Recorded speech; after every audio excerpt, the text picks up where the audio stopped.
Let's go to round 2. 2 games versus Jose. I have Jose playing, gonna be on Breach for this tournament. I suspected some kind of blue. Jose kind of has a similar like set of decks that he likes to play that is kind of like Andreas, where it's a lot of the blue decks, a lot of the combo focused blue decks. So I kind of put Jose on like a Grixis Sprite Dragon or a Grixis Breach deck, which ended up being what they were on. Yo, what's up, Nico? I can't wait till our match because I want to figure out how I punted in game 2. And then I just get like another Ancestral hand, like obviously whitelisted as hell for this tournament. Obviously a straight keep, and I'm going to just lead with Time Walk here. I'm going to lead with Time Walk, see if I can't advance my board state a little more, and then I'm going to play Top and Ancestral on their upkeep. Nice. If you don't mind following along on yours, and then we can, if we have like questions about your hand, that'd be pretty cool. So yeah, Ancestral, I don't think this one resolved. So we actually kind of are like, we don't have the strongest hand right now. I have some options, but like, I can't really Mystical here because any spell I would get, I can't cast. So I do spin with my colorless mana in my upkeep to make sure I try to find another blue source. Does it show what I look at? It doesn't show, huh? Oh, it does show. Sweet. Yo! Whoa! Whoa! Thanks. Thanks, Nasif. I appreciate that. Welcome, everybody. Welcome, everybody. Oh, damn. That is a large number of human beings you got there. Steve's got a huge crew, let me tell you. And he deserves it because he's a great streamer. But it's always a huge crew. And I love it. Welcome, everybody. Welcome. What we're doing right now is we're going over the replays from yesterday's Vintage Championship Showcase Qualifier. That's probably all the right words. We're going over yesterday's invite-only tournament where the winner gets a Mox invite and a PT invite, and we won that tournament yesterday. So today we're going over the replays with chat. We're talking about the deck and decisions that I made that were bad, decisions that I made that were good, all kinds of things like that. Thank you everyone for the follows. I have a YouTube channel. If you ended up missing, you probably, you were watching Nasif, so you missed the front part of this video. But for the first, I don't know, 20, 30 minutes of this video, I talked a lot about the deck choices and the card choices that went into this tournament. So if you want to go back and watch that, feel free to check out the Twitch or the YouTube later. If you want to see what the deck was, you can type in !decklist in chat. It should be in the Cardboard Live. For anyone who's new to Vintage, it's a combo deck called Paradoxical Outcome. So I'm going to just keep going with what we're doing. So right now we're in game 1 of round 2 versus Jose. We thought Jose would be on Breach, and they were. And that's where we're at right now. How's it going, everybody? So I spin in my upkeep, and it's not a good spin because none of these cards are mana or blue sources, really. So I assume what I choose to do here is I want to keep this Force of Will, and then I want to try to Mystical Tutor at the end of their turn to shuffle away these cards. Let's see if that's what happens. I think that's what's gonna happen.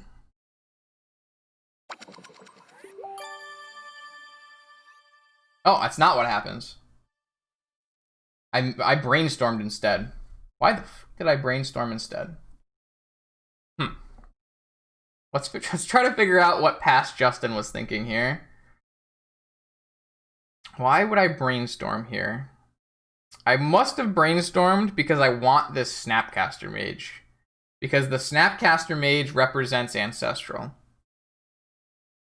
The bad part about Mystical Tutor is, once again, I can't really cast anything with my one blue source, one, pseudo colorless source. So, like the thing you would want to get with Mystical is Tinker, but I can't cast Tinker, so that's no bueno. So my logic must have been, I want this Snapcaster. I can look to shuffle with Mystical Tutor. So I assume here I just put the Lavinia and the Teferi back, and then I Mystical Tutor in my upkeep. Let's find out what happens. I didn't. Oh, sorry. I put back... Okay, so I wanted to keep Teferi to pitch to Force of Will, so I drew the Snapcaster and just went with my land drop. That makes sense. Yep, all of this will go on my YouTube directly following the stream. So if you aren't already following the YouTube, you can check that out down below or type in ! YouTube in chat. I put all my videos on YouTube after the stream, so. This makes sense too. I like what I did here. I think I got a little lucky with this line because I did hit a fetch land, so I didn't have to use my Mystical. But you kind of do have to get a little lucky. All right, so what's opponent gonna do here? Another land, and now it's time to start cracking lands. So let's see what Jose plays. It might be a Sprite Dragon. It wasn't a Sprite Dragon. Merchant Scroll for Ancestral. So in the past, in Vintage, you just don't target the Merchant Scroll, right? That's not a big deal. The problem in 2020 Vintage is if you let this Merchant Scroll resolve and you counter their Ancestral, they have Mystic Sanctuary in their deck, so all of their land drops turn into Ancestral recalls because you let the Ancestral go to the yard. So a lot of the times, I force Merchant Scroll a lot more than I used to. I don't know if I choose to do that here. Let's find out. I do. So I pitched Force of Will to... I pitched Teferi to the Force of Will to stop the Merchant Scroll from finding Ancestral. Yeah, Mystic Sanctuary is just a hell of a Magic card, and it really, really changed how you have to play these blue matchups. For sure. Oh, everyone's favorite great creator. I like that. So now my question is, I'm at the opponent's end of turn. Am I Snap Ancestraling or am I Mystical Tutoring? I would assume I Snap Ancestral. Yes, I do.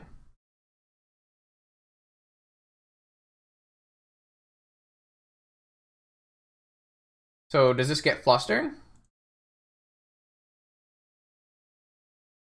Sure looks like it. Might even get Pyroblasted, to be honest. Gets flustered. Okay. So yeah, now I have very low resources. I'm pretty far behind. If I Mystical in my upkeep, I can't get and cast Tinker. So I assume I draw, which I do, and I draw a nice one. Yawgmoth's Will is not terrible here. I have a land drop, I have a Time Walk. Do I make a play? Let's see what happens. I just look at my top three. My top three shows Force, Opal, Pio. I assume I leave the Force on top to protect a later spell. And maybe I just shuffle them all away with a Mystical Tutor for a Tinker next turn. Let's see what happens. Time Walk. Obviously, we let that go. What is this? A Delve spell? Yep, Delve. Not good for us. We're really far behind in this game.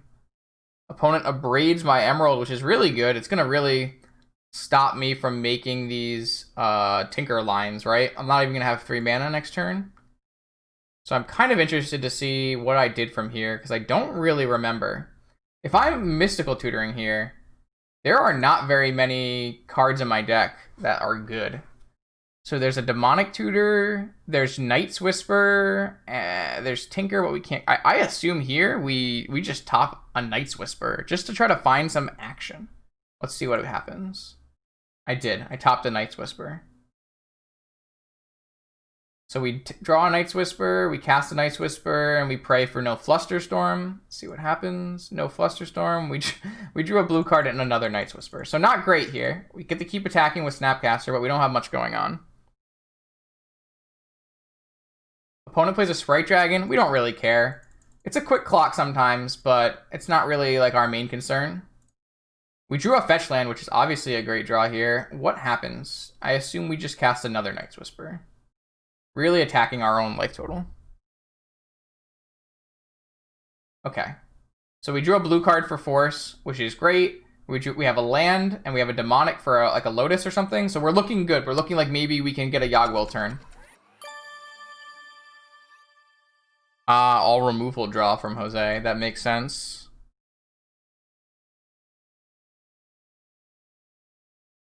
End of turn value freeze. Target themselves to get some cards in the yard for Delve or for Underworld Breach. Makes sense. Spins a bunch of removal and some blue cards. Draw is probably a braid. What is it? Oh, Underworld Breach. So I drew the Force of Will here. I think what I do is I spin looking for a different blue card. The reason is I want to be able to force this and mental misstep a Pyroblast.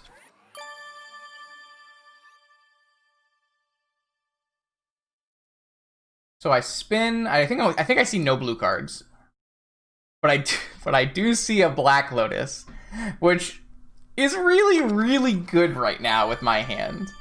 My hand is like absolutely loving a Black Lotus because it comes back from your Yawgmoth's Will. So I basically throw that Black Lotus on top, force this Underworld Breach, and pray.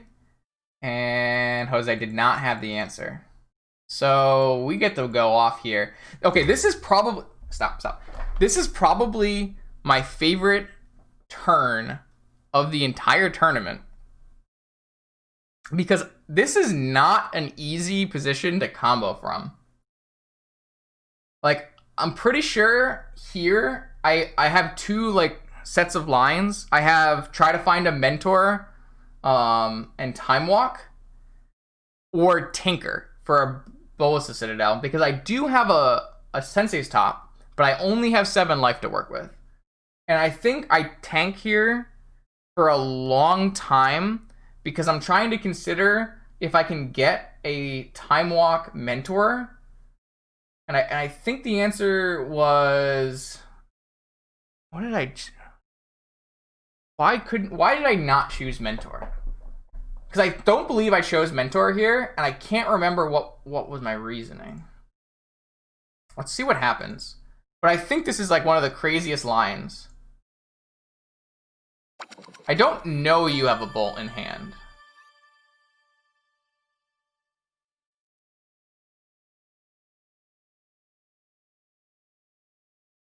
I just go all in. Like, I start with demonic.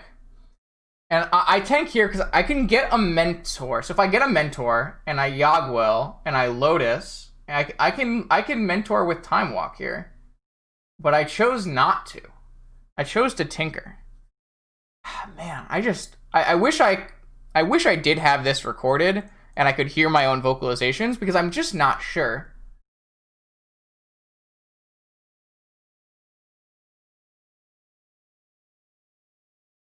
I don't know. I guess I didn't think it through, chat. This is why. This is why. This is why. It wasn't either of those. I think he's on a counterspell. And so I grab a Flusterstorm. And one of the big reasons I can do this is because when I Yawgwill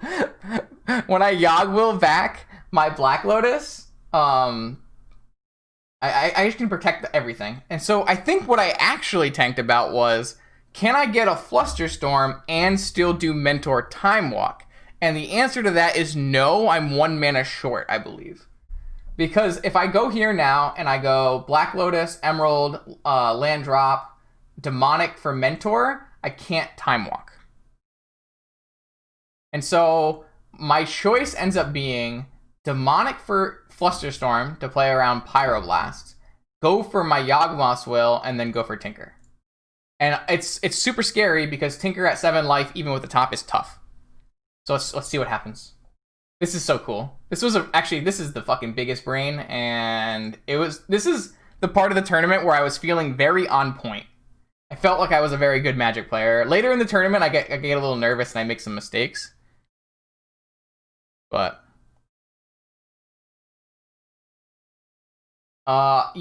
yeah, that's true. I could get another Mox.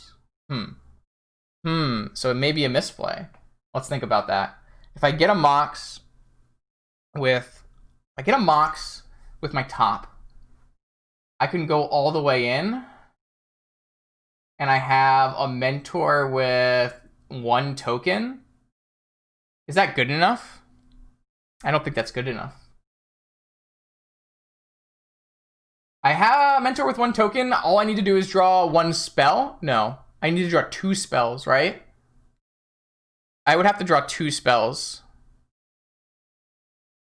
Yeah, that can't be good enough. Yeah, I like this line, and it's kind of sick. All right, so let's play out this Citadel, because this is not a simple Citadel.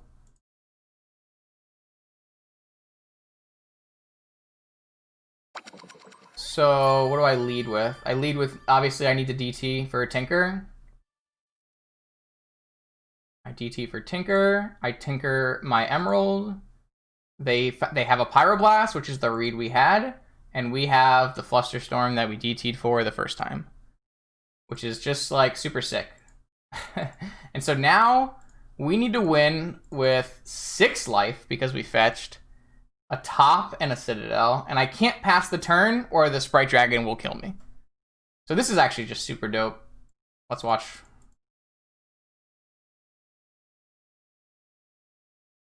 Let's see if we sequence this correctly, because there's a lot of different ways you can play spins and stuff off of your Tinker, like spinning your top, finding 0 drops, that kind of thing. So let's see if we pilot this well. Playing this is the same as playing and drawing. Sorry, it's better than playing and drawing because it puts another artifact in play. Cast this. This costs 3 life, too much life. Draw it. Top goes on top. Recast top for 1 life. I don't have a land drop to give. Draw it. Top, cast top to 3 life. Vault's a good draw. 3 colorless mana for 1 life. Free Opal. Remora. I tank here because I don't want to pass the turn, so the way I'm winning is I need 10 permanents. So what I assume I do here is I either cast this or I spin first. I spin first. And the spin shows me Mana Crypt Remora. And I believe I misplaced slightly here. I misplaced slightly here. Because what I want to do with this is I want to put the Remora on top to draw it. Sorry.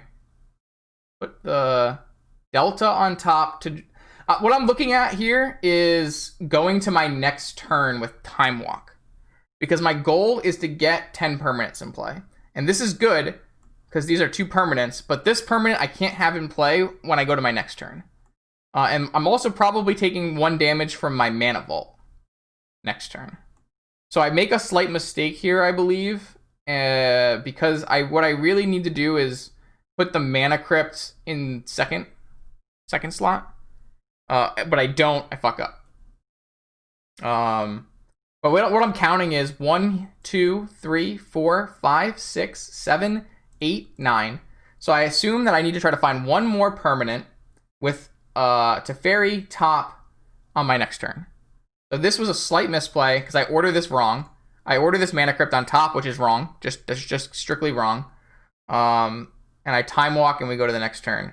And I don't know why, because I know I ordered this wrong, but I don't think I spin again to fix it, which is just like, it's really bad. So it's just a misplay here. Could have cost me the game, but just really, really bad play right there. Maybe I didn't realize it till right now. Then I have the choice, do I pay to untap this? And I don't think I do, because I have an Academy and a million mana. But I don't even know if that's right. Oh, I don't know. I don't think I paid for this. I don't. So now I have no life to give. If this was the Mana Crypt, it would be so much better, but it's a misplay. This should have been a Mana Crypt on top. I would have played the Remora from my hand, played the Mana Crypt off the top of my library. but I fucked up. In fact, it should be the other way around. I should draw the Polluted Delta, play the Crypt off the top of my library, draw the Remora with Teferi. So just a ton of really, really bad misplays here at the very end. But it's kind of okay because all I need is one more permanent. And so what we do is we play Teferi, bounce my Mana Vault, play Remora, play Mana Crypt, and then I get to spin my top, and I have to just find any permanent in my whole deck. So definitely a couple key misplays here that could have cost me the game. I needed to be a little cleaner with that Ponder. Was it a Ponder? No, it was a spin. The spin was bad. I bounced the Opal. Why'd I bounce the Opal? Doesn't seem right. I have like infinite mana, so that kind of doesn't matter. So then I spin, and I find a Pearl and 2 lands. Oh, yeah, playing Academy, probably bad too. Because I can play 1 land off the top. Yeah, I was like super worried about number of mana, but that's true. So I was like thinking that maybe I would snap this back and brainstorm. I think we just played...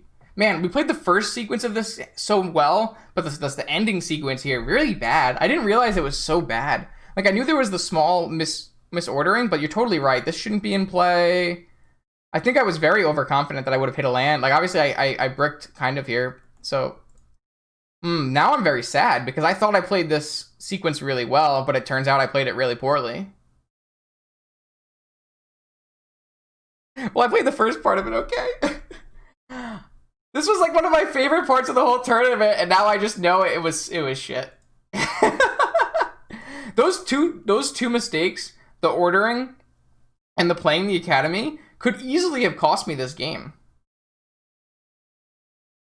Really, really sad. Well, we learned something, right? In the end, it's just poor Jose gets beat by small brain PO player. Alright, so, yeah, that was rough. That was... we learned a bunch of things there, so that's good.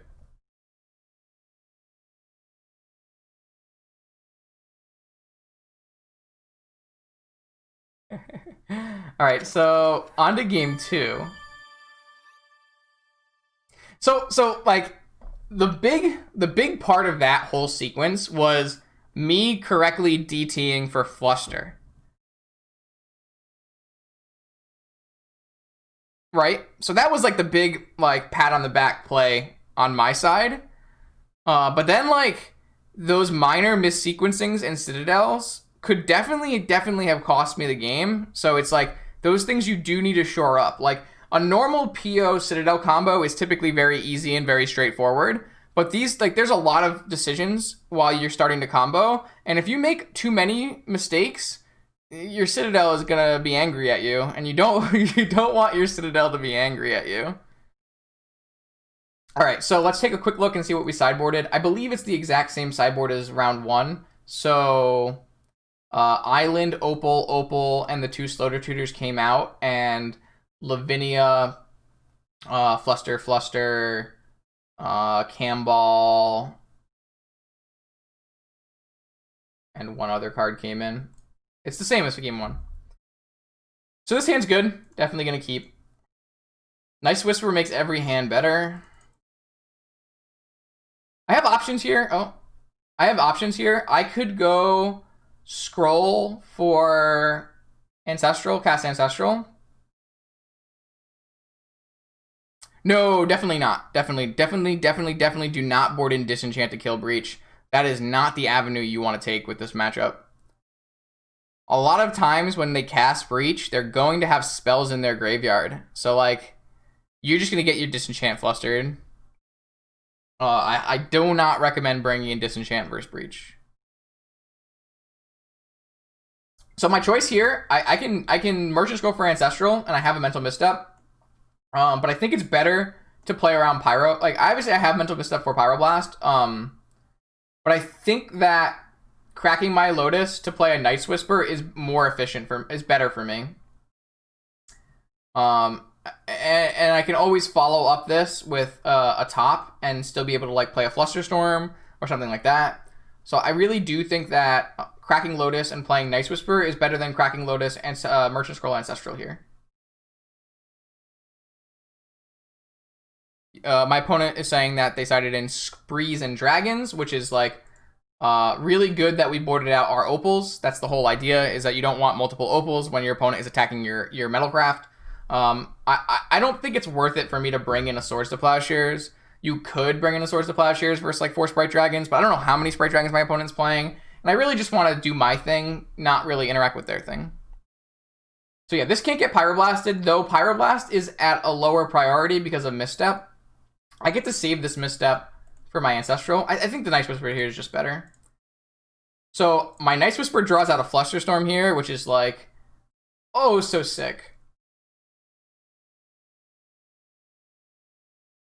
That would be a true statement, Aristocrat, but so is Lotus Ancestral. Lotus Merchant Scroll Ancestral is 3 cards for, or it's like 2 cards for 1 card, and it's like, they're all like kind of weird, but the idea is that like Nice Whisper is going to draw me into permanent mana sources and more counter magic. So my opponent's Flusterstorming here, and I can actually pay for this, which I think is super interesting choice. So I can use my floating mana, my mana, and mental misstep to pay for this. I choose not to. I do acknowledge that that's something I could do, but I think the power of mental misstep is worth keeping over drawing 2 here.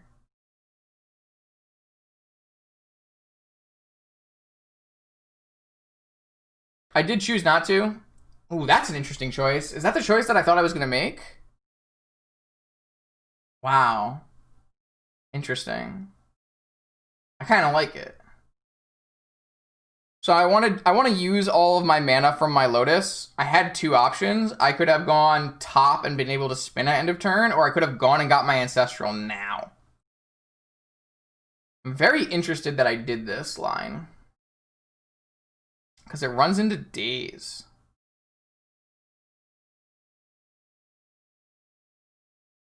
But this is a good, like Kellen's saying, this is a good reason to not pay for the Flusterstorm. And I think this advances my game plan in a way that is really nice, because when I'm not drawing 2 cards off my Night's Whisper, I need to find some more action, right? And we definitely want Ancestral because we have Snapcaster Mage. Snapcaster flashing back Ancestral, that's the biggest game. So I like this play. It's a cool play. I have a lot of choices in that turn 1. It's really cool. It's a really cool opener to this game. Opponent, of course, gets to cheat and see my whole hand. They know what is up, which is sad. I'm never misstepping that, though. This misstep is so important in this matchup. It's so important that this misstep hits Pyroblast or Ancestral.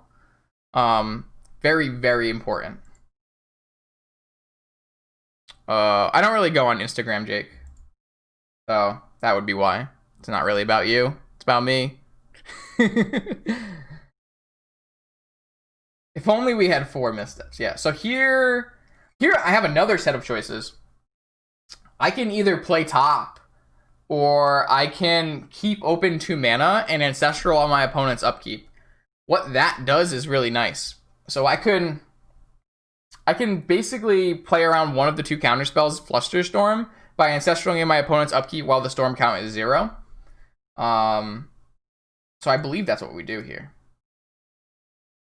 I like that.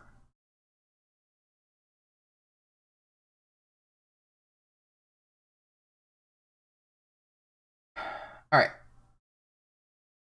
Also double misstep backup, though I think you would rather have this Snapcaster. Yeah. So I Ancestral, I believe this gets forced, which is also super fine for me. Opponent pitched a Force of Negation, so by playing the Ancestral not on my turn, I played around Negation. This, obviously, I have no counter magic to stop a Force, but that's okay because we have a Snapcaster to flash back our Ancestral on the next turn. Yeah, it's 2020. I can't play spells on my turn. I'm no longer allowed to play spells on my turn. It's 2020. Force of Negation exists. A land's not a bad draw here. It helps me play around days. But instead of playing around days, because the opponent didn't daze earlier, I play the... Do I play around? Oh, no, I played around days. I was considering I might not play around days because of this top, but... So, once again, I jam in their upkeep.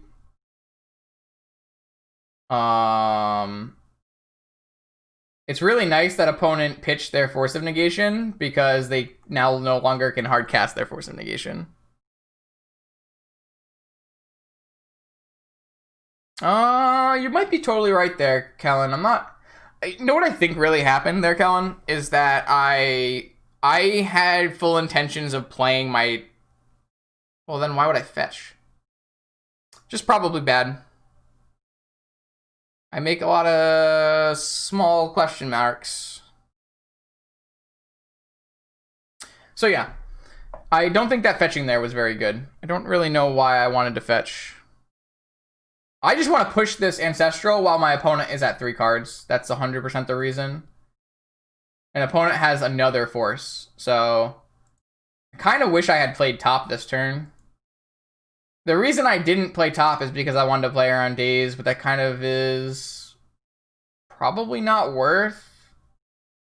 I don't really think I like not playing top that turn.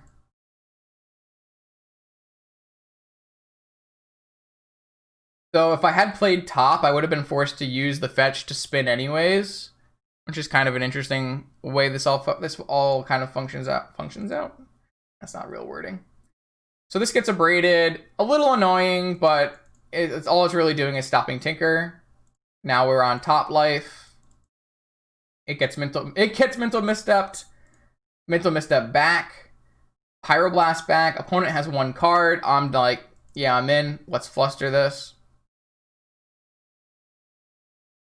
I didn't play top because I was playing around days, which is probably not right. But there was a reason. I just don't think it was a good reason. All right, so I have a top and no cards in hand, and my opponent has 1 card in hand. And we know the card is C because it's Gush. They gush back a land. So opponent is on nothing. We're on nothing. But we have a top, which is great. So let's see what happens. They Jose draws Ancestral off the top of the library. Fuck. I'm tilted and this game's already happened. I'm still tilted. Oh, that's really funny. That's pretty funny. I just got tilted watching that happen. Incredible. Ooh, an interesting spin. Oh, you drew land spree? Jeez. Our buddy, the console of allocation. This is so sick. Yeah, that's the one I want. And slam. And the game is over. Hey, sometimes lucky, sometimes not lucky. Oh, and then I spin and find a PO, which is lit too. Get to play Mana Vault. So actually, there's some cool things that happen here, so I'll kind of slow it down a little bit. The combo is like good, but not game ending, because if opponent goes breach, they can breach into a braid. This is combo, which is whenever opponent casts a non-creature spell, they lose 2 and I gain 2. So it's a good way to stop opponents who are, you know, combo killing and drawing a lot of cards. So opponent has the spree, which we know about. This is pretty cool play. So we spun the PO to the top of the library. So what I get to do here is I get to draw with my top and then PO for 1 and save my Mana Vault, which is sick. I was holding that up to save my Camball, but this works out pretty well.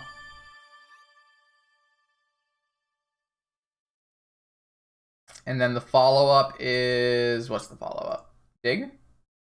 Oh, yeah, then the follow-up is Ashiok, which... It hits a good graveyard here. Like, it takes away my Yawgmoth's Will. But it's not a really impactful card. It takes away my D-Tutor if I draw my D-Tutor. It takes away my Fetch Land. It takes away my Tinker, so...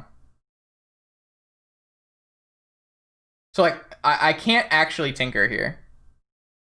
Which is sad, because I want to Tinker here. But I have a Mentor and a Brainstorm. I think I fuck up the sequencing here a little bit. Yeah, I accidentally put the Tinker on top. Which is really weird, because, like, I talk... Because sometimes I talk out loud. I talked out loud, and I was like, yeah, I don't want this Tinker. And somehow I still put the Tinker on top. I don't know. Do I spin and fix it? Alright, I do spin and fix it.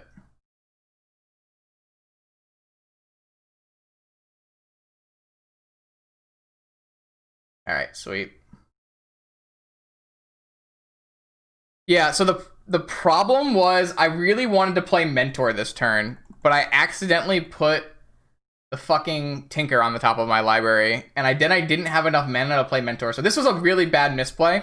I actually gave Jose one extra turn here. Not exactly, because, like, they would have to draw a Braid.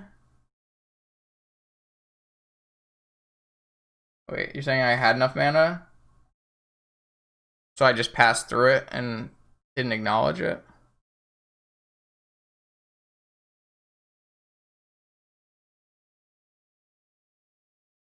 Oh, wow, you boarded all the breaches out. I did not know that, Jose. Alright, just a really bad misplay then. Obviously, I acknowledged that I couldn't Tinker and I wanted the Mentor and I just didn't put it on top. Like, either a misclick or just like a momentary lapse. I gave my opponent an extra draw step that I shouldn't have given them, is basically the end of that situation. I can't fucking Tinker! Jacob! Read the card!